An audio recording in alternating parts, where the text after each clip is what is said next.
français.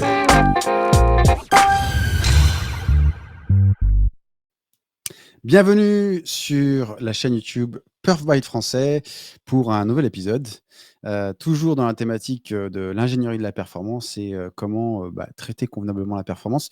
Donc plutôt une thématique d'éducatif qu'on a pu couvrir jusqu'à présent, et on viendra certainement avec d'autres contenus en invitant des éditeurs ou des experts. Mais pour le moment, autant couvrir la partie éducative convenablement. Alors aujourd'hui, comme d'habitude, pour couvrir un sujet type éducatif sur une thématique de la perf, il faut que j'invite mes compères. Donc j'aimerais avoir avec moi Bruno. Bruno, comment vas-tu? Hello Henrik, ça va bien. Voilà. Alors avant toute chose, hein, je tiens à signaler que tu as un t-shirt exceptionnel. Attention, je vais remonter le logo là. C'est Oh l'Olympique là de là là! Marseille. Oui, parce qu'il y a eu une qualification hier soir. Enfin, si vous regardez, vous allez avoir l'épisode la semaine prochaine. Donc ça veut dire qu'on est en train d'enregistrer cet épisode juste après le match Ouais. épique et héroïque que l'Olympique de Marseille a pu faire hier soir. Après cela, on a également Terry. Terry, comment vas-tu, Terry? Hello messieurs, super bien. C'est vrai que vos t-shirts à tous les deux sont très beaux messieurs. Je suis fier de faire cette vidéo avec vous aujourd'hui. Prochaine fois, hein, tu mettras aussi une chemise à fleurs, je suis sûr que tu vas t'y Ouais, mettre. j'ai pas été prévenu en tant que média. Moi, je Alors, préfère annoncer que c'est le printemps, que c'est bientôt l'été, toi, on va rester là-dedans, il fait même pas 4 degrés dehors. Allez, c'est l'été. moi, chez moi, il commence à le short devient nécessaire maintenant. Je suis en Ça y est. Normandie. Alors, je suis à peu près à une zone géographique sur la diagonale, voilà, de la France, pour situer à peu près. Mais sur la diagonale chaude, pas la diagonale froide. Allons-y. Alors aujourd'hui, c'est quoi la thématique d'aujourd'hui? Je crois qu'on est parti sur le scripting, globalement. C'est quoi le scripting? Comment faire un script? Et c'est un truc assez technique, mais globalement, on va parler de comment faire un truc qui est quand même assez technique. Mais pourquoi pas, hein. Et oui, parce qu'on en a abordé sur un épisode précédent sur entre guillemets, le flow général d'un projet de test de performance ou d'ingénierie de performance. Il y a toujours une brique scripting, et donc c'est un élément qu'il va falloir traiter avec soin, parce que derrière, on en a parlé, tout ce qui va tous les résultats et tout le travail qu'on va faire par la suite dépend énormément de cette étape-là qui est, à mon sens, extrêmement importante. Une petite définition du script, peut-être? Si je sais pas, Vas-y. chacun voudrait donner sa définition? Terry, vas-y, je t'en prie. Ouais, alors le script dans les projets de perf, c'est un peu la partie technique où on essaie de reproduire les comportements des utilisateurs. Quand on veut faire un test de perf sur une application, souvent on nous demande de reproduire des cas, de reproduire une certaine volumétrie, de reproduire un cas de production en fait qui a eu lieu, ou pas hein, d'ailleurs. Mais voilà, c'est la période où on scripte, on code presque. En tout cas, c'est une partie très technique. On essaie de reproduire tous les échanges qui ont lieu entre, alors si c'est des applications web, le navigateur et les applications derrière. On essaye de prendre ce tas de requêtes et d'en faire quelque chose de cohérent. Voilà. Et moi, je pense que effectivement, c'est vraiment la partie où on va simuler en fait un utilisateur qui interagit avec notre système. Et là, on est extrêmement dépendant finalement d'un outillage en fait, parce qu'il y a plein d'outils du marché. On va dire qui apportent plus ou moins de fonctionnalités différentes. Mais on va dire que la partie scripting, elle va sensiblement être la même, plus ou moins en fonction des outils, mais on a toujours une étape où clic, on appuie sur record, on enregistre, on déroule le scénario en faisant du trafic avec son application, donc généralement avec une application web à l'heure d'aujourd'hui. Et puis après, derrière, on va avoir un script qui est généré avec le trafic capturé par cet outil. Donc, c'est derrière la partie record, on va dire, c'est ce qu'un un utilisateur qui est plutôt sur du script d'automatisation fonctionnelle a l'habitude de faire, où il va s'enregistrer et puis après il va mettre des règles, mais on va dire le scripting se limite quasiment à l'enregistrement. Alors que là, dans la partie perf, l'enregistrement, c'est entre guillemets juste le début. On n'a même pas mis le pied dans l'activité que là, les choses intéressantes vont commencer après le record.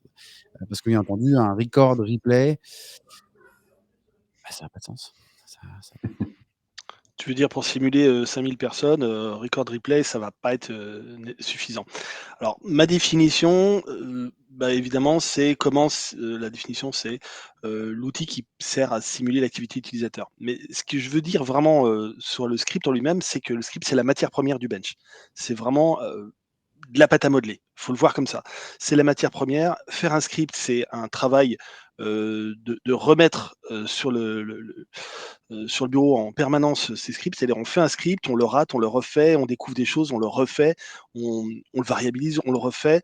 Un script en lui-même, il peut être jeté pour être refait et c'est comme ça qu'il va s'améliorer. C'est comme ça qu'on va faire le script un peu le plus adapté, le plus, pas parfait, mais le plus contextuel par rapport aux besoins qu'on en a. Donc, il ne faut pas hésiter à faire des scripts en plusieurs étapes, hein. Un script, c'est pas je l'ai enregistré une fois et puis maintenant je travaille à fond sur le script que j'ai enregistré. Non, des fois, il faut faire l'enregistrement 4, 5 fois pour faire l'enregistrement plus propre. Et j'irais même plus loin parce qu'aujourd'hui, il y a tellement d'applications qui sont, en chargement asynchrone, Mmh. où on fait des choses et derrière il y a des tâches de chargement.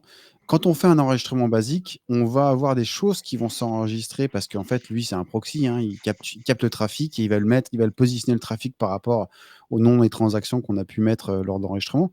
Mais des fois, en fait, il faut avoir une logique un peu plus évoluée. C'est-à-dire, tiens, je vais enregistrer, j'ai un résultat, ben, je vais lancer l'outil développeur, par exemple, de son navigateur, et je vais lancer le record aussi, et je vais voir un peu ces requêtes asynchrones. Du coup, en regardant rien que le flow naturel que l'application génère en termes de trafic, sans avoir une interaction utilisateur, ça nous permet de guider, tiens, ok, là, j'ai une tâche asynchrone, donc quand je vais faire mon script, je vais prévoir un truc un peu genre Ajax, qui ça se charge en parallèle. Parce qu'il faut, encore une fois, il faut penser que si vous faites un record replay en positionnant ces fameux chargements de contenu type JSON qui va être utilisé dans JavaScript, et ben là, vous enregistrez, et puis à chaque fois que vous allez rejouer, vous avez appelé cette requête euh, un peu de manière systémique parce que c'est un script, hein. Donc, il faut bien essayer d'enlever ces choses qui sont asynchrones de la partie, entre guillemets, transactionnelle de l'utilisateur. Sinon, on ne va pas avoir un script aligné et réaliste par rapport à un vrai utilisateur. Alors peut-être un truc on n'a pas fait. Là, on vient de parler de script globalement protocolaire, mais c'est vrai qu'il y a quand même plusieurs natures.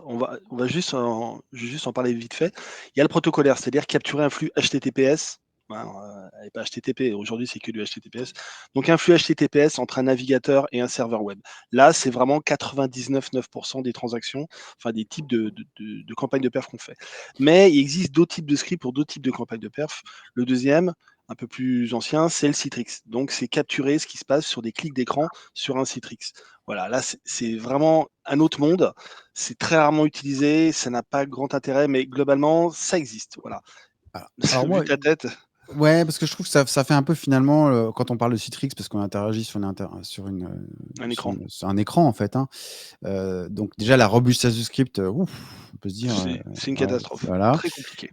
Et Mm. puis la deuxième chose, c'est aussi, il y a beaucoup de cette mode de faire du browser based parce qu'il y a toujours on dit: «Ah, je vais mesurer», et c'est de la même manière le browser based, c'est mieux que le script, c'est mieux que le Citrix, c'est sûr, mais on va avoir entrer à peu près dans cette même logique parce que on est très dépendant de finalement la couche graphique qui est sur laquelle on interagit. Donc, on va dire que l'expérience de scripting va vraiment être différente, et les prérequis vont être différents, et peut-être aussi la régularité de mise à jour des scripts vont être différentes d'un script protocolaire. Donc, voilà, c'est les trois types, hein, donc on est d'accord. Scripting protocolaire web, on capture les requêtes, on rejoue les requêtes. Scripting plutôt Citrix, là c'est du scripting d'écran ou RDP, hein. Donc on déclenche un écran, on clique sur l'écran, on rejoue ce qu'on clique sur l'écran, très consommateur et très compliqué à mettre en place. Et le troisième, c'est le browser base qui est pas vraiment à la mode, mais qui est la dernière technologie arrivée en date, qui permet de rejouer aussi des clics navigateurs, donc des clics sur du JavaScript, quoi, pour dire tiens, je clique tel objet dans le navigateur, etc. Ça peut être très intéressant sur des applis un peu type single page application, mais globalement, c'est pas forcément le plus fiable non plus. Voilà. Voilà les trois types de scripting. Par contre, ce qu'on va couvrir aujourd'hui, les thématiques qu'on va couvrir dans la logique du scripting en tant que tel, elles vont être à peu près similaires, que ce soit du Citrix, du protocolaire ou encore du browser-based, parce qu'il y a des choses à prendre en considération. Donc, on va peut-être la lister rapidement avant qu'on rentre dans le détail de chacun de ces points. Alors, tout d'abord, il faut des variables.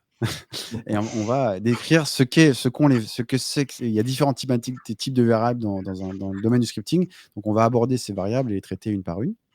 Le deuxième élément, c'est on va nécessairement faire de l'extraction parce que on ne clique pas sur la même catégorie systématiquement. On ne clique pas sur le premier élément de la recherche systématique. Donc, on va avoir une logique de rendre ce script un peu plus dynamique en fonction des jeux de données qu'on va utiliser. Donc, l'extracteur est un élément extrêmement important. Il y a la partie sync time pacing. On en a brièvement parlé sur les épisodes précédents. Donc, extrêmement important la partie scripting. Et puis après, on va voir un peu les typologies de script. Donc, on commence, je vous propose, par les variables. Alors, Bruno, Terry, qu'est-ce que vous avez à dire sur les variables? Allez, Terry.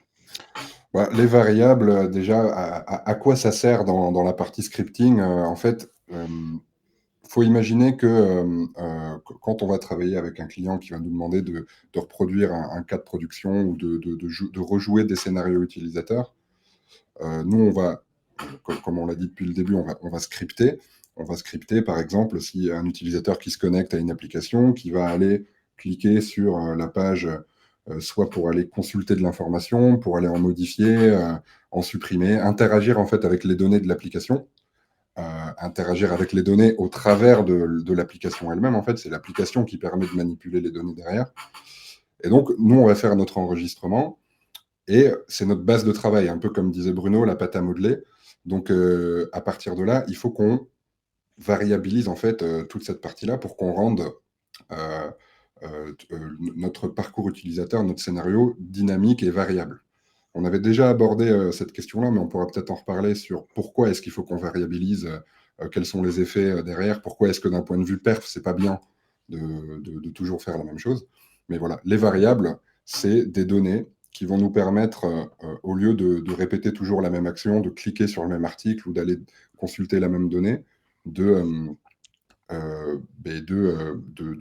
varier, d'aller consulter des nouvelles données et de solliciter les systèmes qui sont derrière l'application différemment pour pas, Moi, je pas veux juste faire la même chose. rajouter, c'est effectivement la partie variabilisation, c'est là où elle va être extrêmement importante puisque derrière, vous ne souhaitez pas tester le cache. Enfin, il y a des fois des campagnes, on va tester juste le cache et stresser le cache, mais là, la plupart du temps, on n'est pas là pour tester le cache. Donc, si on ne variabilise pas, on va toujours taper dans la même ressource. Et du coup, normalement, un système un peu bien fait va avoir du cache et vous allez juste tester le cache et dire le cache, il marche, c'est bien. Et je pense que c'est pas ça ce que votre supérieur ou votre projet demande. Moi, je vois deux typologies de variables sur un script. Il va y avoir des variables techniques qui vont être des variables obligatoires pour que le script fonctionne. Et il va y avoir des variables plutôt métiers. Donc, on va parler des variables métiers un peu après, mais d'abord, je voudrais aborder les variables techniques, puisque quand un utilisateur se connecte vers une application, l'application lui donne un cookie, ou pas, enfin, normalement, il lui donne un cookie, et après, elle lui dit, tiens, log-toi. Donc, on se log sur l'application, et pour se loguer, on donne un login password. OK, ça, c'est une variable de métier. Mais une fois qu'on est logué, l'application, elle ne redemande pas le login password à chaque page. Non. Elle lui envoie un ID de session dans le cookie. Donc, l'utilisateur, dans son navigateur, a dans le cookie un ID de session, qui est un numéro unique. Et à chaque requête, l'utilisateur renvoie ce cookie en disant moi, j'ai cet ID de session dedans. Et l'application, quand elle reçoit ça, elle dit tiens, il y a tel ID de session, donc lui, il est déjà logué, il n'y a pas de problème, il peut rentrer et on peut traiter sa demande. Voilà. S'il n'y a pas cet ID de session, c'est fini, il rebascule sur log-toi. Voilà. Donc, cette variable d'ID de session, quand on l'enregistre, quand on fait un enregistrement, elle enregistre en dur. Elle est dans le script, elle est écrite en dur, on voit le cookie, on voit l'ID de session. Alors, selon les frameworks, il s'appelle JSession ID ou il s'appelle autre chose. Voilà, il peut avoir plusieurs noms. Et donc, ça, c'est une variable technique. Si je rejoue mon script tel quel, sans rien variabiliser, quand il va se reloguer, l'application va lui renvoyer un cookie de session et va lui dire tiens, voilà ta nouvelle variable. Et si lui, il ne gère pas cette variable-là quand il renvoie le rejeu, eh ben, ça ne va pas marcher, il ne va pas tomber sur la bonne page, il va retomber sur la page de login. Donc, déjà variabiliser toute la partie technique. Ou encore, des fois, il y a des technologies .NET, par exemple, où il y a une notion de view state. Donc, c'est un peu l'état de visualisation de la page. Oui, donc, si vous ne variabilisez pas ce view state, de manière générale, vous n'allez même pas aller sur la page. Vous allez avoir un écran d'erreur. Donc, d'ailleurs, ça sera un élément qu'on va aborder plus tard, les erreurs en tant que telles, parce que ça va être, si on ne variabilise pas, on pourra avoir pas les pages ou pas ou le domaine fonctionnel que vous souhaitez à traiter. Et ce qui arrive fréquemment aussi, c'est autre exemple du même genre d'ID technique, mais qui n'est pas sur les sessions, c'est pour du PHP ou pour d'autres langages sur les formes ID, comme ils appellent ça. Si on rentre un formulaire pour soit se connecter, s'inscrire ou quoi que ce soit, quand on veut soumettre le formulaire avec les informations, il y a souvent l'ID technique du formulaire qui est lié en fait au champ qu'on a rempli. C'est ce genre d'informations-là qui ne sont pas des données utilisateurs propres, donc des données métiers, que le scripteur va devoir retravailler et variabiliser. En fait, le scripting, on avance à tâtons et on essaye de comprendre comment l'application dialogue avec le navigateur. Donc, il y a une première phase où on va fouiller, on va essayer de comprendre comment ça marche et on va reproduire les réponses du navigateur. Sauf que on n'est pas un navigateur. En fait, nous, on est vraiment sur la couche réseau et on va rejouer toutes les requêtes qui ont eu lieu entre le navigateur et l'application. Alors, c'est là justement qu'il y a beaucoup d'outils, parce que c'est des variables finalement techniques qui sont très liées à des frameworks, soit de framework JS, soit des frameworks des langages de programmation. Et donc, c'est là où de nombreuses solutions du marché vont vous permettre de faire ce qu'on appelle des frameworks ou des templates, ça dépend des noms. Donc, vous allez créer des variables et vous allez les mettre dans un framework. C'est-à-dire que la prochaine fois que vous allez réenregistrer un script sur cette même technologie, toutes ces variables un peu techniques sur lesquelles vous avez dû créer les variabiliser pour le premier script, vous n'aurez pas à le faire pour la prochaine fois, puisque on va exploiter ce framework et remplacer et gérer ces variables automatiquement. Et donc, ces frameworks sont très utiles parce qu'ils permettent, quand vous avez travaillé sur un gros script et que vous devez faire 15 scripts derrière, et ben, il va vous prendre votre ID de session ou vos formes ID. Il va être capable de complètement les traiter, donc les extraire et les manipuler sans que vous ayez besoin de tout réinventer. Et donc, c'est vraiment très, très utile d'utiliser ces frameworks quand vous avez une grosse série de scripts derrière. Ce qui veut dire, dans la logique, quand on fait un script, quand on a peut-être 10 scripts à faire, le premier, il va être très long, mais vraiment très long, genre 1 jour, 2 jours. C'est possible qu'un script, on mette 2 jours à le faire. Et une fois qu'on a fait le premier, le deuxième, il va prendre peut-être 4 heures. Et puis le troisième, 1 heure. Et puis après, ça sera beaucoup plus court. Ce qui fait que si jamais vous êtes amené à tout balancer et tout refaire, peut-être que le premier, avec vos frameworks de session, vous allez peut-être le refaire en 10 minutes, alors que la première fois, il vous a pris 2 jours. C'est pas un problème. C'est une méthode de travail. C'est classique. C'est qu'au début, vous avez peu de connaissances et beaucoup de choses à découvrir, alors qu'après, vous avez mis plein de petits outils en place et vous avez des bonnes connaissances. C'est vraiment que c'est utile. Mais je voulais dire juste un autre truc là-dessus, c'est comment on travaille pour faire donc un script. C'est d'abord, on enregistre, on rejoue, on voit les erreurs et au fur et à mesure, comme disait Terry, c'est qu'on va avancer dans notre script pour corriger les erreurs techniques, les erreurs des couches basses. Pas encore la variabilisation applicative. On s'occupe de ça après. D'abord, il faut faire en sorte que le script soit capable de se loguer et de se déloguer proprement et d'envoyer des formulaires proprement. Une fois que tout ça est fait, on peut passer à la partie applicative et là, à d'autres types de variables. Voilà. Après, il y a plusieurs écoles. Désolé, Henrik, je te coupe rapidement. Il y a plusieurs écoles sur comment on fait, quoi. Toi, tu disais, on a enregistré, on relance tout de suite. Je sais que moi aussi, j'ai tendance à faire ça, mais j'ai déjà bossé avec des personnes qui, pour eux, vont d'abord tout faire pour pour tout variabiliser et rendre le script nickel avant de le relancer qu'une seule fois. Après, Alors, chacun le... ça dépend aussi du degré de maturité qu'on a dans le scripting. Si on se lance dans l'aventure scripting, je pense que l'approche de Bruno est parfaite. Mais si par contre, on a une certaine expérience, on a l'habitude de traiter, on a cette mécanique mentale qui arrive, dire bah, ça c'est technique, ça je vais le gérer, ça c'est technique, je vais le gérer. Ça... Et du coup, on traite tout d'un coup et après on se dit bah, tiens, je vais gérer toutes les variables techniques, je vais rejouer et je vais voir si j'arrive à aller dans les pages qui sont associées. J'ai un tips là-dessus. Un tips que je fais quand j'arrive sur des plateformes que je connais pas du tout. Je fais un script qui fait simple. Login, logout. Vraiment bas de gamme, hein. Le script, il se log, il se délogue. Je monte mon script login, logout. Je le travaille, je trouve mes ID de session. Et après, une fois que ça, c'est dans le framework de session, c'est beaucoup plus simple pour faire les autres scripts. J'ai déjà géré toute cette partie login, logout. Après, je peux même me permettre en disant j'ai mon script login logout, je vais variabiliser le compte login et le password pour vraiment vérifier que ça va marcher pour tous les comptes. Et c'est vraiment très très utile de juste faire ce premier petit script technique qui est assez basique, qui n'est pas du tout un script métier, mais qui nous permet après de travailler plus vite, quoi. Et moi, j'irais même plus loin, je mettrais même une transaction où je dis où je fais rien. où je vais capturer juste le trafic, donc les transactions, je vais la dégager, hein. Mais ça me permet juste de voir si j'ai des choses asynchrones qui tournent. Donc ça permet S'il y a d'a du blabla entre deux, s'il y a des choses asynchrones, s'il y a c'est un ça. dialogue entre le serveur d'application et le navigateur, alors, qui va nous polluer derrière et on ne saura pas pourquoi ça tombe dans telle requête, alors qu'en vérité, il n'a rien à voir, il se C'est balade ça. à côté. Ouais. À savoir, juste petite info aussi, là on parle depuis tout à l'heure de navigateur, on peut aussi faire, alors si on est sur du protocolaire HTTP, on peut aussi faire du scripting sur des échanges API.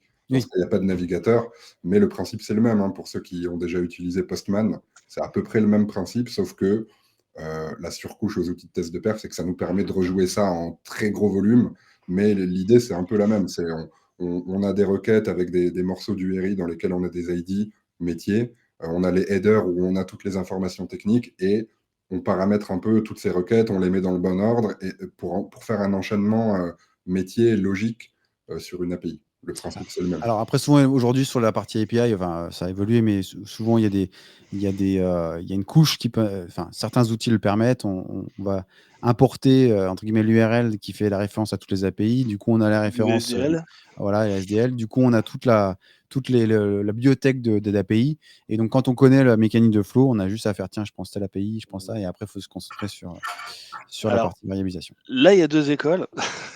Et là, je parle vraiment d'expérience. En fait, c'est vrai, quand un client lui dit, tiens, je te donne les WSDL, puis fais-moi un truc qui se log, qui fait une recherche, qui modifie un compte, un user et qui se délogue. Qui se délogue pas d'ailleurs, les API, ça se délogue jamais. Mais bref, donc quand un client demande ça, qui me file un WSDL, là, je me retrouve face à quelque chose qui est vraiment casse-tête, parce que ça me donne toutes les endpoints, hein, toutes les API qu'on va pouvoir appeler. Il n'y a pas de problème. Et après, c'est à nous de remplir les champs en se disant, bon, bah, je remplis quel champ? Le champ compte, login, le champ. Et là, franchement, c'est extrêmement compliqué à faire. Et donc, le conseil là-dessus, c'est de dire au client, attendez, c'est peut-être super WSDL, je vais en avoir besoin plus tard, mais pour l'instant, donnez-moi plutôt un vrai dialogue qui s'est vraiment passé. Moi, je préfère choper un flux qui s'est chopé, qui s'est vraiment passé, où un mec s'est logué, où il a fait les transactions. Je chope ça, je le mets dans mon outil de test de perf, dans mon outil de scripting, et là, je vais le modifier à la main. Parce que partir d'un WSDL, c'est comme partir d'une feuille blanche pour acheter une voiture. Voilà, on vous file un plan d'une bagnole, bah, il y a du boulot derrière, hein. Elle est pas Ou je construite dirais comme. plutôt, tiens, viens un dictionnaire. Là, du coup, Écris-moi un roman, s'il te plaît. c'est compliqué, voilà. Donc, avec le Mais JSON, c'est moins ça, mais avec le XML, c'était vraiment un casse-tête, hein. ah, bah, le Ouais. XML, bon, on va dire que c'était il y a 20 ans de cela, ça C'était a les bien premières évolué. API, hein. Ouais. En Bon, bah, là, Somax, je pense qu'on a bien traité les variables techniques. Je pense qu'on peut passer maintenant aux variables fonctionnelles. Alors, qu'est-ce métier, qu'il faut faire avec fonctionnel. les variables fonctionnelles? Alors, déjà, plusieurs types de variables fonctionnelles. Bah, le login password, c'est une variable métier, enfin fonctionnelle. Un champ de recherche. Donc, je recherche des chiens, des chats, des poules ou autre chose, hein, ou même des numéros de dossier. Donc, ça, c'est un type de variable fonctionnelle. Et qu'est-ce qu'il peut y avoir d'autre Bah, ça peut être je clique sur un produit, je vais certainement hmm, avoir potentiellement le product ID ou quelque chose de similaire ou la catégorie du produit, enfin peu importe, qui va se transbahuster dans les URL de navigation. Ou quand vous faites un achat ou quand vous faites une requête post, par exemple, vous l'aurez plutôt dans le payload. Donc ça va être ces genres de variables qu'il va falloir sur lesquelles se concentrer. Et de la manière dont tu l'as parlé, je pense que ce serait une superbe transition sur les extracteurs parce que c'est vrai qu'il y a une différence entre les clics, quand on clique sur une page de façon aléatoire sur une donnée métier, ou alors si on récupère les données de fichiers externes, type jeu de données, etc. Je vois bien que tu veux aller dans les extracteurs. Allez, on va dans les extracteurs. Allez, c'est parti. C'est pas forcément le but, mais allez, on y est. Bon, non, alors, qu'est-ce qu'un extracteur déjà? mais en fait, je voulais dire plein de trucs là sur l'autre. Mais c'est Ah pas grave, bon, on va bah, faire les attends, extracteurs, on y reviendra après. attends, Si, non, on si, va si, d'abord, si. alors, dis-moi ce que tu as Non, envie sur les variables. non, mais alors justement, partons sur les variables métiers. Les extracteurs, ça va juste après. Voilà, moi, on me dit, tiens, il me faut des login passwords. Enfin, faut que tu simules plusieurs utilisateurs. Toi, tu les as pas les utilisateurs. Tu demandes à ton client, file-moi 500 logins et 500 passwords. Ah, on va Alors arriver déjà, là-dessus. un petit conseil, hein, si c'est sur une pré-prod, demandez-lui de faire 500 logins, mais toujours avec le même password, hein, parce que le coup de variabiliser le password, ça sert à rien. C'est plus un casse-tête qu'autre chose. Donc 500 logins, OK, avec le même password, comme ça, c'est plus simple à gérer. C'est une première chose, c'est un tips encore. La deuxième chose, c'est qu'il va vous le filer sous un format fichier. Donc des fois, il vous fait un extract SQL, il vous le file. Et des fois, il y a le cas où il n'a pas les 500 comptes. Et là, il vous dit, tu peux pas me créer 500 comptes? T'as un script, toi, tu peux faire un script de création de compte. Et là, ouais, on arrive dans le script entre guillemets technique qui va pas servir au bench, mais qui va servir à préparer le bench. Ou On crée un préparer user juste préparé. c'est vrai pour les logins, c'est vrai une Mmh. chose, mais ça peut être Sur les aussi: comptes. «Ah, je voudrais des dossiers», par exemple dans l'assurance, «Ah, je voudrais des Mmh. dossiers des sinistres, des machins», donc Mmh. soit les mecs, ils arrivent à les créer, soit tu dis: «Bah, je l'écris moi-même, hein, t'inquiète Ouais. pas». File-moi un peut être PDF, ça un peut être le PDF de cas ta pour un notice, warm-up. Mmh. non mais tu On parlait de cache la dernière fois, le fait de faire un warm-up sur du cache, ça nous arrive aussi souvent, hein, sur de la perf. mmh. On va faire un pré-test pour charger le cache et soulager les perfs, et après on fait le vrai test, quoi. Mmh. On en parlait dans la dernière Et vidéo. juste petite anecdote, hein, c'est que comme tu disais, des fois, oui, il faut mettre des dossiers dans une GED et donc il te faut bien un fichier de dossier. Alors tu dis au client, c'est quoi la taille de ton fichier de dossier? Est-ce que c'est 10K, un PDF de 10K, 100K, 1 méga, et cetera. Donc il te file le truc de 100K qui est classique et là, je me retrouve avec une notice IKEA de 100 kilos et j'ai multiplié, à peu près 25 000 fois la notice IKEA d'un montage de meubles, je sais plus lequel, une armoire Billy, voilà, donc c'est retrouvé avec une GED full IKEA, quoi. C'est Ah, parfait. hyper habillé. Mais alors par contre, juste pour revenir à la création d'utilisateurs, on en a parlé, il y a sur un épisode précédent. Si vous créez des utilisateurs, et souvent c'est le réflexe qu'un client peut avoir quand il crée lui-même ses comptes, ou le réflexe quand on va créer nous-mêmes, des comptes utilisateurs en via script, on fait, user 1, user 2, user 3, user 4, et cetera.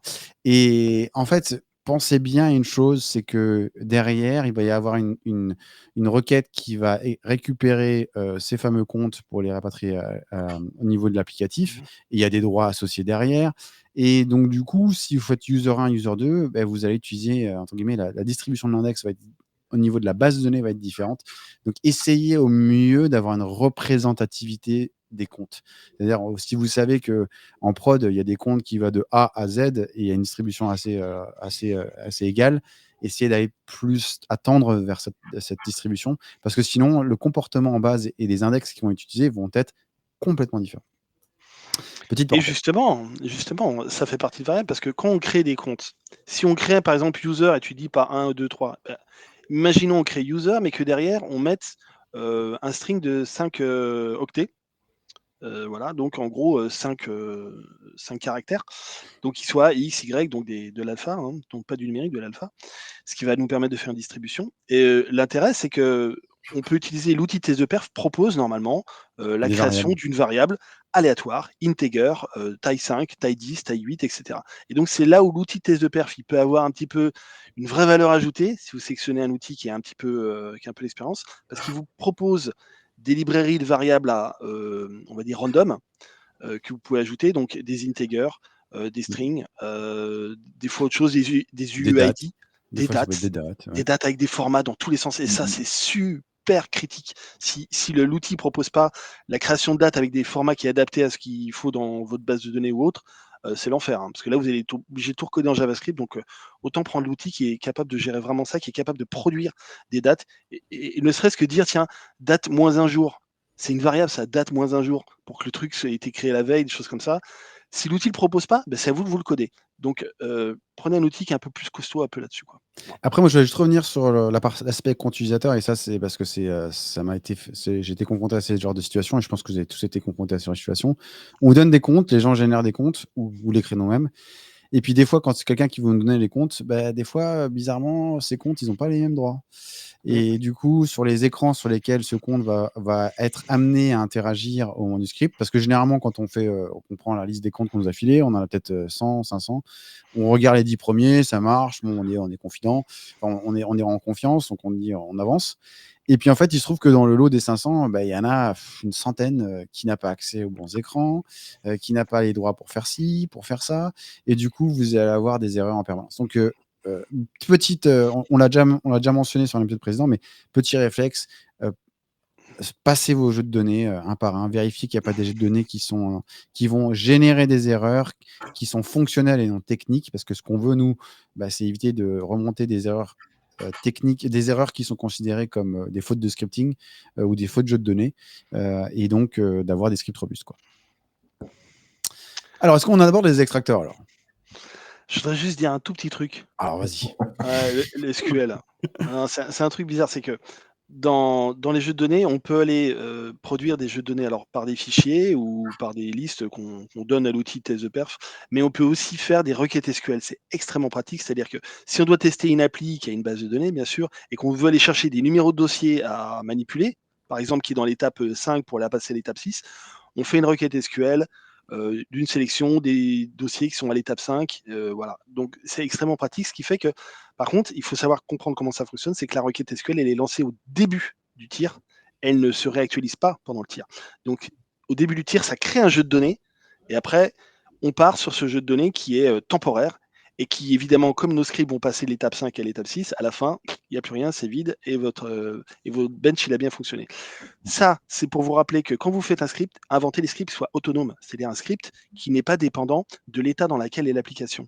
Si à chaque fois que vous avez fait un tir, vous devez retourner sur l'appli, modifier vos jeux de données, modifier l'état des trucs, recréer des comptes, recréer des dossiers, vous êtes mort. C'est même pas la peine. Faites des scripts qui peuvent tout le temps interagir. Et donc, une des solutions pour ça, c'est par exemple de créer un dossier et à la fin de le détruire.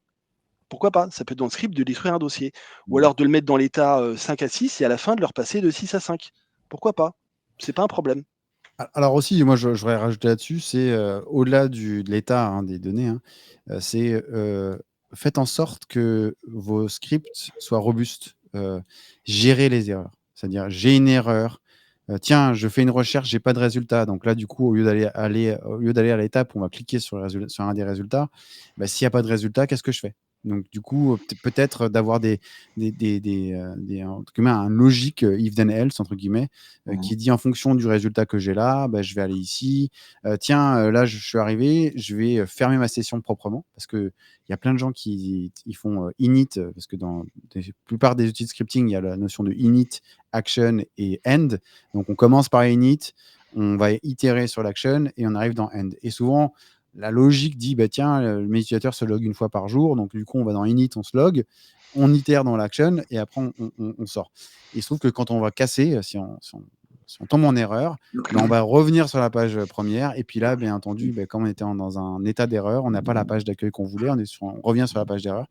Du coup, il va falloir avoir une petite logique de gérer toutes ces erreurs pour s'assurer que quand on va redémarrer l'action, on est toujours dans l'état souhaité et éviter d'avoir juste une explosion d'erreurs en cours de test. Et Il si faut un vous faites extracteur ça, pour ça. attends, désolé, dernière chose. Vas-y. On va jamais y arriver là, on va jamais y arriver. Il faut un extracteur pour ça. Juste, si vous faites comme Henrik a dit, c'est-à-dire que vous prenez en compte, vous gérez en fait les erreurs, pensez à loguer les informations textuellement quand il y a une erreur. Exemple, vous faites une recherche, il n'y a pas de résultat, alors je gère ça, donc je reviens au début où proprement je me déconnecte et je me reconnecte, etc. Mais faites un log dans un fichier ou quelque part en disant je n'ai pas trouvé quelque chose. Parce que quand on gère l'erreur, alors quand on ne gère pas l'erreur, on voit qu'il y a eu à la fin de notre test 2500 erreurs 400 parce qu'on a fait une mauvaise recherche ou qu'il n'y avait pas de données. Et mine de rien, l'avantage d'avoir ces erreurs, c'est qu'on est capable de quantifier et de savoir, OK, là sur notre test, on a eu 15% des requêtes, donc 15% en fait des articles que tu m'as donnés dans les jeux de données qui ne sont pas bons. Et si on gère l'erreur sans loguer, on perd cette information et du coup, on ne peut pas améliorer On peut par pas la suite. améliorer, c'est ça, je suis d'accord avec toi. C'est très Voilà, bien juste pensé. ça, maintenant, on peut Bon, passer. on peut passer aux extracteurs ou pas? Vous êtes C'est d'accord bon. ou pas? Allez, c'est bon, on passe aux extracteurs. Tac. Franchement, on peut parler plein de choses sans les extracteurs, mais allons sur les extracteurs. Alors, c'est quoi un extracteur, Terry? C'est quoi un extracteur? C'est quoi le but? Un mot, regex. Oh, Alors, il y a regex, ça peut ah, être aussi ça peut être une query JSON, quoi. Ça peut être Ouais, ça JSON peut être une pass. query XML si on était sur oui, des vieux systèmes. XPath ou un JSON Pass, ouais. Voilà, c'est ça. Mm. Donc, Mais bah, globalement, un XPath ou un JSON Pass, c'est une regex un peu améliorée. ouais. Hein, voilà. Alors, pour ceux qui n'aiment pas les regex, sachez que si vous avez commencé à faire de l'ingénierie de la performance, c'est que vous n'avez pas trouvé le bon métier. Hein. Vous allez faire de la regex, vous allez en bouffer toute votre carrière. Donc, il faut avoir l'amour regex parce que c'est nécessaire.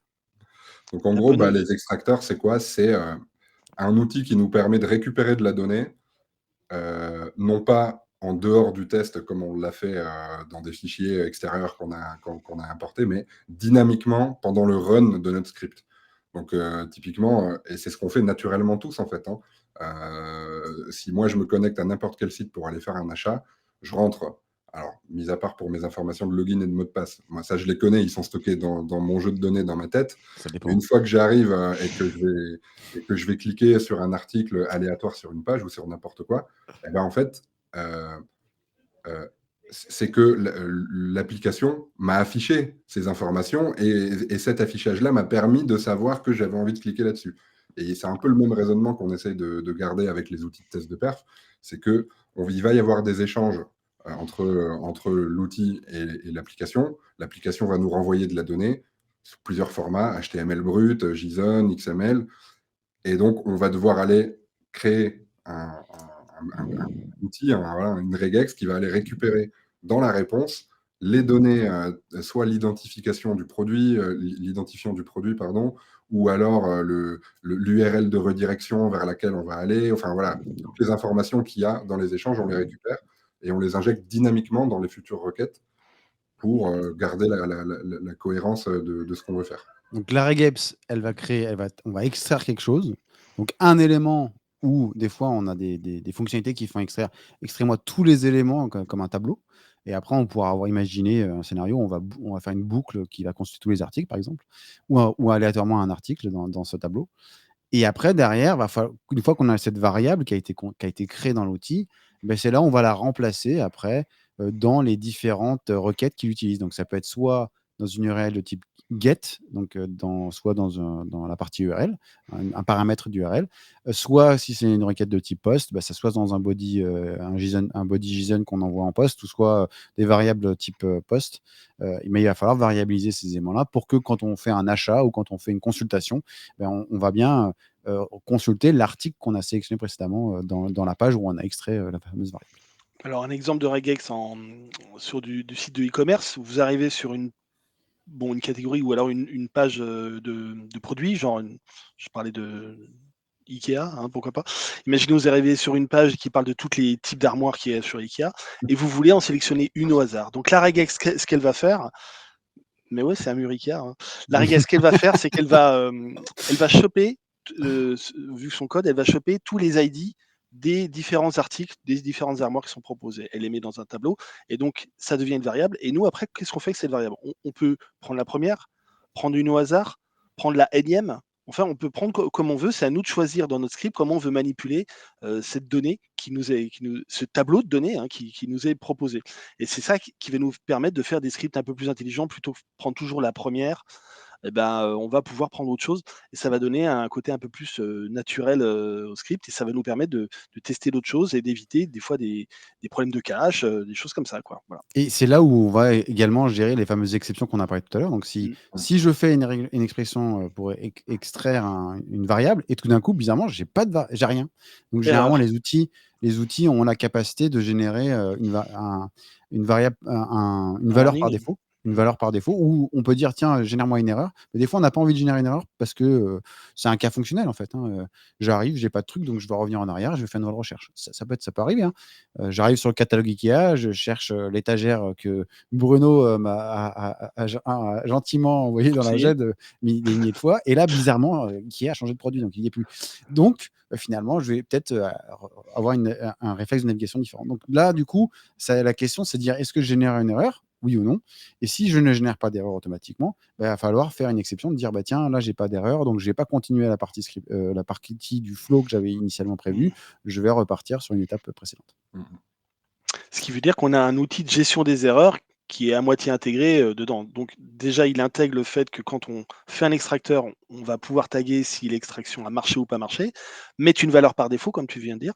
Et après, derrière, nous, on va pouvoir utiliser ça en disant, attends, s'il a mis la valeur par défaut, ça veut dire que c'est vide, ça veut dire que ça n'a pas marché. Qu'est-ce que je fais? Je relance le script, je fais autre chose, j'arrête. Bon, je sais pas, j'envoie un mail. Enfin bref, voilà, c'est ça, quoi. Après, il y a des choses aussi qui sont importantes, c'est vous allez extraire un état de la valeur dans un format. Alors, il y arrive des fois, je dis pas tout le temps, mais il y arrive des fois que vous allez extraire une variable qui a un format différent parce qu'elle a été encodée, soit du HTML encoding, soit un encodage différent.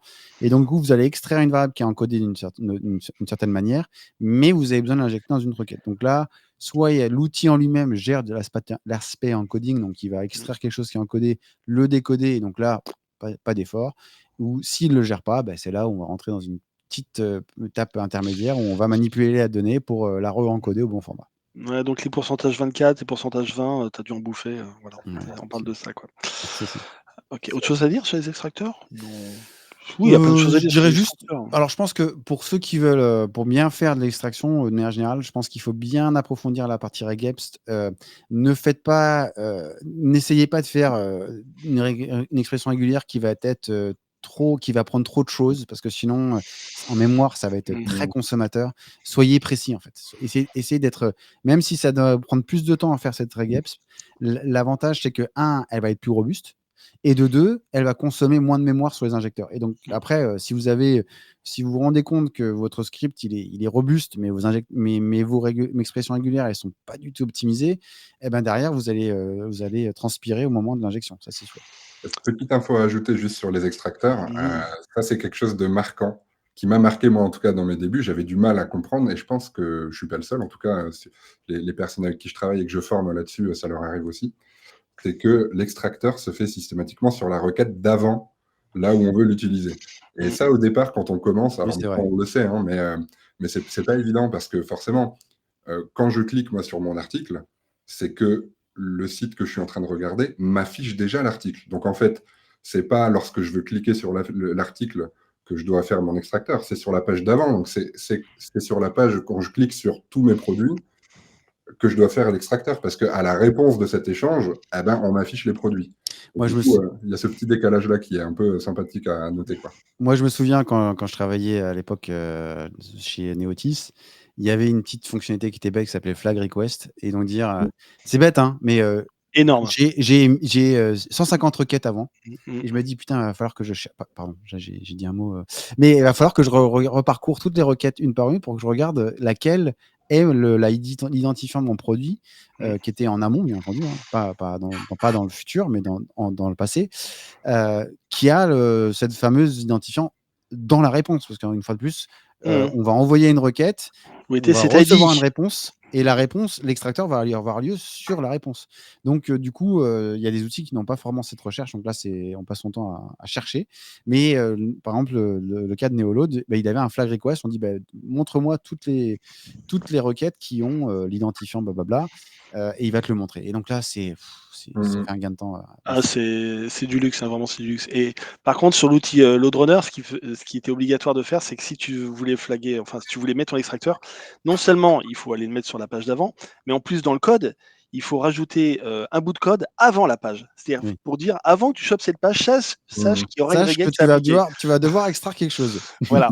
Alors un petit conseil sur les regex, c'est qu'on peut, faire des regex en cascade, pour simplifier le truc. Si vous trouvez que ça trop compliqué, des fois vous pouvez faire une première extracteur de variables qui va vous choper un champ assez large, dans lequel il y a peut-être une ou 2 données qui vous intéressent et après vous faites un deuxième extracteur qui lui est capable d'interroger non pas la page que vous voulez extraire, mais la variable qu'il vient de recevoir. Ce qui fait que le premier il vous prend un champ assez large avec plein de bazar dedans et le deuxième, il prend un champ plus restreint qui est dedans et grâce à ça, vous pouvez fiabiliser un peu vos scripts. Alors j'allais dire même plus, hein, parce que des fois ça peut arriver que par exemple je sais que j'ai un tableau, enfin je fais une recherche, j'ai une ligne de produits et je vais cliquer sur un des produits. Et en fait dans la ligne de clic produit, bah, je vais avoir effectivement le product ID certainement, et puis d'autres informations. Mais ces informations elles sont liées à l'article. Donc si je fais 3 extracteurs qui sont pas connectés entre guillemets, ben je vais avoir un identifiant A avec une catégorie B et machin C. Et donc du coup Ouais, rien si ne tu veux va faire un marcher. truc au hasard et que si tu Voilà. prends au hasard, tu veux genre la 5e ligne et lui va prendre, l'extracteur A, B, ouais, bien sûr. Alors que là, Alors tu que là, prends si on la fait 5e ligne. justement, voilà, on prend la ligne et après Très on affine l'extraction. Là, ce sera déjà, ce sera stable et puis de 2, ce sera, ça peut pré-mâcher le travail. Après, il y a des Neoload le fait et je pense qu'il y a d'autres outils qui le font, mais c'est des extracteurs de groupes. Donc si vous connaissez, en expression régulière, vous pouvez créer des groupes et donc une variable peut avoir 4 ou 5 informations. Donc en une variable, vous allez avoir, la partie 1 qui est, mon email, la partie 2 qui est, l'adresse du utilisateur, la partie 3 son user ID, et cetera. Et donc, du coup, avec une extraction, bam, vous avez fait 3 variables. Et là, vous êtes fier de vous, vous rentrez chez vous, vous faites ah, maintenant je peux Alors, profiter du week-end. les extracteurs, c'est des regex qui s'appliquent d'habitude sur le HTML, mais les outils intègrent aussi du XPath et du JSON Path, qui est quand même très pratique parce qu'ils voient le JSON sous le format indentation. Vous lui dites: «Allez, tu vas dans telle partie du JSON, tu me prends le contenu». Bah, c'est plus simple que de faire un extracteur sur du JSON qui lui, c'est que des virgules et des Bah, accolades dedans, souvent, tu peux c'est combiner. galère, Tu peux quoi. faire, je fais d'abord une JSON pour comme ça, Ouais, hop, je vais bien à l'endroit qui me va et après choper le bloc, j'applique ouais. une et Ouais et après choper, tu après appliques. récupérer. Mmh. Donc voilà, Je les regarde le extracteurs temps là, parce que là, optimisés. on a Allez, go, go. beaucoup, Ouais, traité ouais, ouais, ouais. l'extracteur. Si vous avez besoin de plus d'informations, mettez-nous un commentaire pour qu'on puisse Mmh. traiter, plus en détail, la partie extracteur. Alors la partie, que je souhaiterais aborder maintenant, c'est la partie, le nerf de la guerre entre guillemets, aussi dans la partie scripting, c'est sync time. Alors on a marqué sync time ou pacing. Je dirais plutôt, sync time et pacing. Mais après, c'est une histoire de goût, une histoire de culture, d'éducation. Il y a 2 Euh, écoles. 2 écoles. Voilà, je me suis parfois frité avec, une de mes collègues, moi je suis très think time et elle était très pacing et chaque fois un de nos jeunes, un de nos étudiants, faisait un script, il y a l'autre qui repassait dans rien, elle fait: «Tu as mis que des think time, c'est encore lui qui t'a expliqué, mais non, faut mettre des pacing». Donc voilà, on avait une espèce de petite guerre, comme ça et les 2 choses en fait sont différentes et ont pas vraiment le même objectif. Juste pour vous montrer la valeur des think time. Moi, je suis allé une fois chez un projet où on devait montrer la valeur d'un outil de test en charge sur lequel je travaillais par le passé. Et le client en question utilisait du LoadRunner. Et quand on est arrivé, il nous montre en fait l'existence d'un résultat avec LoadRunner. Et en fait, comme ils avaient des contraintes de licence, ils avaient mis des sync time, on va dire, très optimisés, très courts pour faire du transactionnel. Mmh. Mmh. Du coup, les utilisateurs, ils bombardaient, ils faisaient et Mmh. là, pas de problème de perf, tout se passe bien. Nous, on arrive et on se dit, on va essayer de reproduire un utilisateur. Donc, on a mis en place le pacing, on a mis en place le sync time. Et là, on lance et on leur dit, mais à 50 utilisateurs, ça marche pas, hein. Boum, Et problème. du coup, il a fallu passer une demi-journée pour expliquer qu'en fait, finalement, l'approche avec des sync time très très courts, c'est pas réaliste. Et en plus, le serveur web, lui, il a pas la même niveau de charge quand un utilisateur est un peu plus lent.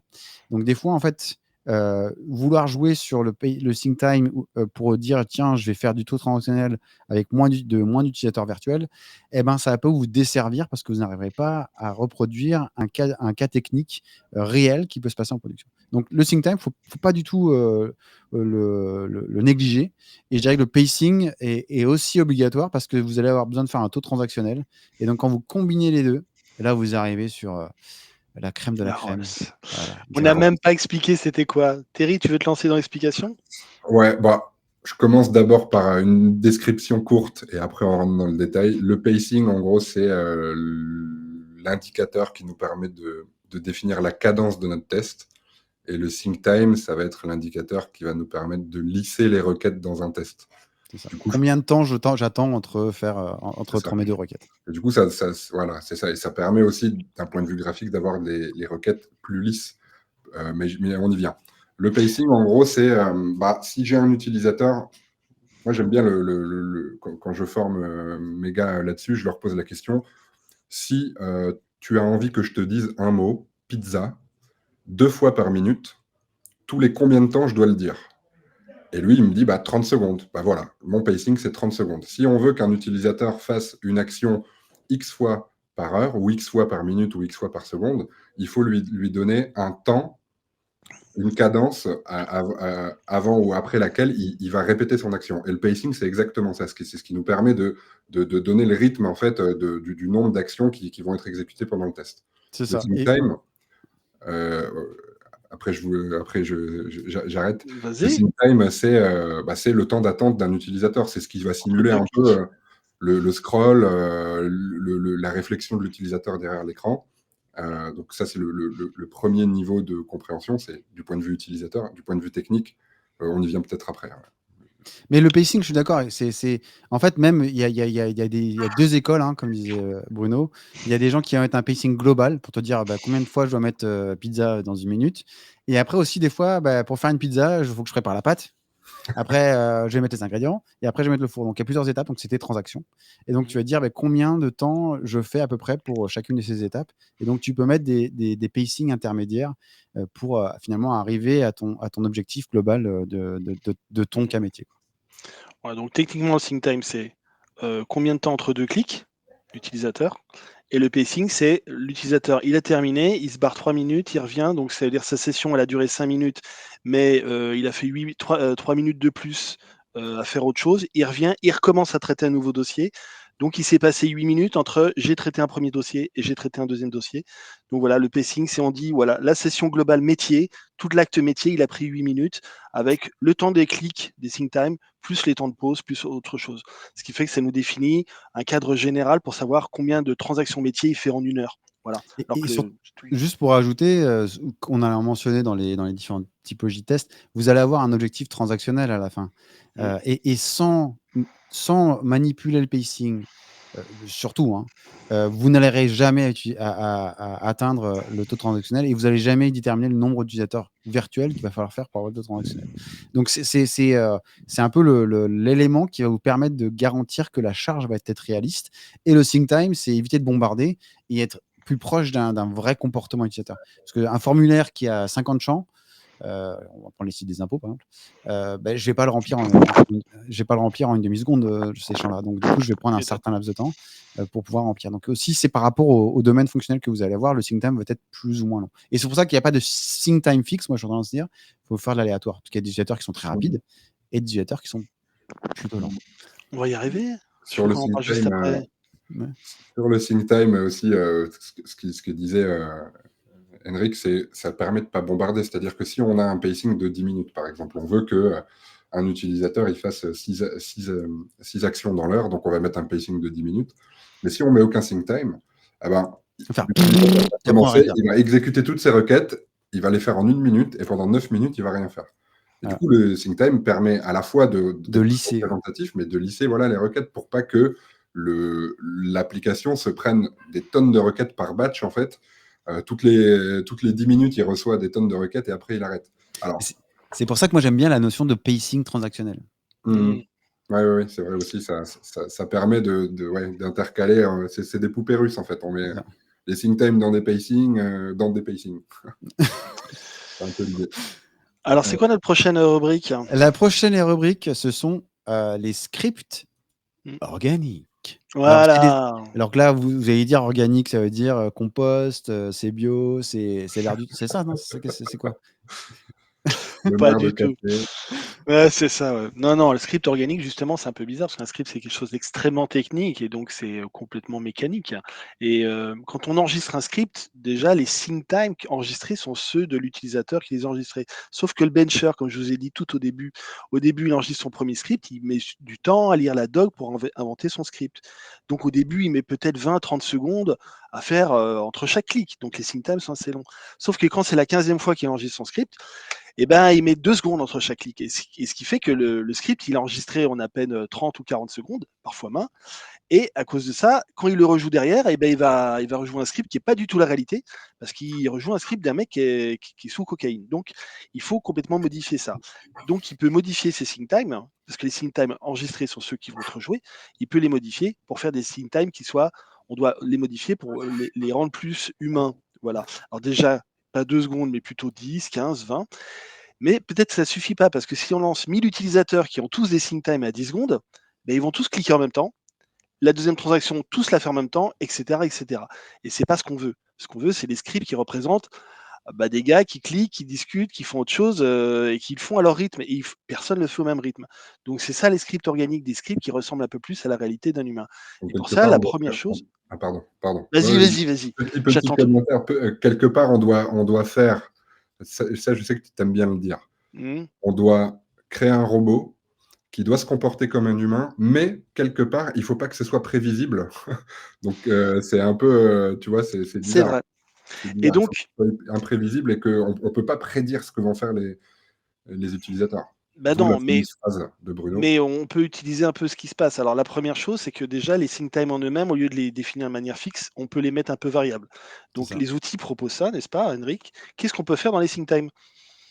C'est pareil. Il y a des sync time qui sont, on va déterminer un sync time minimum, un sync time maximum, et on va piocher, l'outil, s'il est bien fait, va piocher une valeur haute entre ces deux limites.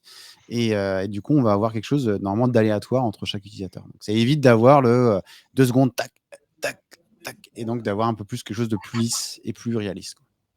Voilà, donc déjà, on va rajouter un peu d'humanité un peu là-dedans, entre guillemets. La deuxième chose qu'on peut faire, c'est que on disait des fois que notre extracteur, il peut tomber sur un truc vide, une erreur. Et ben, peut-être que l'utilisateur, quand il tombe là-dessus, ça le gave et il se barre.